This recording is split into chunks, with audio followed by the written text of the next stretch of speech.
Do you know that your private security firm could be closed overnight if the amendments that we are seeing being proposed by the Private Security Regulatory Authority are implemented? It's critical to understand why the DA feels that these amendments need to be completely withdrawn as soon as possible.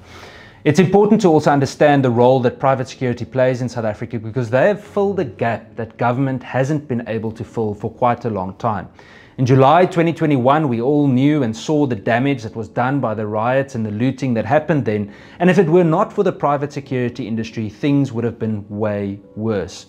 It's critical also to understand that when CIRA says they have no intention of disarming security companies or causing unemployment of security guards, it's a blatant untruth. It doesn't make sense, because the amendments that have been proposed clearly state that they can arbitrarily close or suspend services of private security authorities, and that they suddenly want control over the firearms of those private security entities.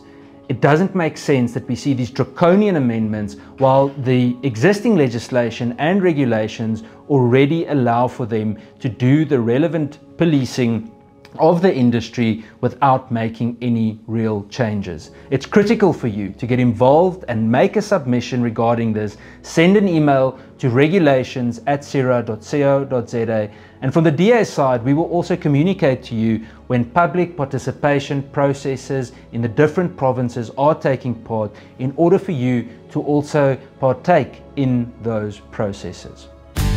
DA at Work, rescuing South Africa.